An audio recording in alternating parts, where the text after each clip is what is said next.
Sikhism is the newest of the world religions. It dates back to the very late 15th to early 16th century.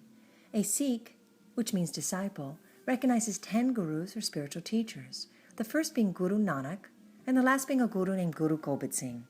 Just for fun, here are the 10 gurus in order: Nanak, Angad, Amardas, Ramdas, Arjan, Har Gobind, Har Rai, Har Krishan, Teg Bahadur, and Gobind Singh. Before the last of the 10 gurus died in 1708, he implemented the 11th guru as their holy scriptures, known as the Guru Granth Sahib, also referred to as the Adi Granth. This text is filled with mystical insights and poetic songs of several Indian spiritual teachers, from mystics outside of the Sikh lineage, such as Kabir and Namdev, to Sikh gurus such as Nanak and Amardas. Many world religions books sandwich Sikhism between Hinduism and Islam and describe this religion as a syncretism of the two. Nanak, it seems, embraced the Hindu worldview of getting out of samsara and of attaining moksha. Reincarnation, karma, and meditation are all part of his philosophy. But unlike many forms of Hinduism, this religion advocates strict monotheism and a rejection of idols, as does Islam. A world-renowned Sikh scholar, W. H. MacLeod, has challenged the model that Sikhism is a combining of Islam with Hinduism, insisting instead that Sikhism evolved out of an earlier tradition in India known as the Sant tradition. While Orthodox Sikhs do not seem to embrace this view, since to them it might seem to diminish Nanak's status, MacLeod's research suggests that Nanak, along with Kabir and other Sants in India, taught such a similar message that there is little doubt that Nanak fit in the Sant tradition. And what is the Sant tradition message? The message of the Sants is that throughout time, enlightened beings or Sants help liberate souls from samsara, or the cycle of birth and death, and assist one in attaining moksha, or spiritual liberation. They practice ahimsa, although perhaps not as strongly as the Jains, and they practice meditation.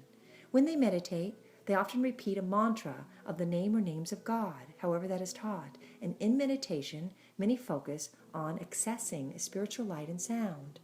Moreover, in the Sant tradition, instead of asceticism, moderation is taught, and instead of the caste system, equality is emphasized. What is most interesting about MacLeod's research is how he shows the evolution of Sikhism.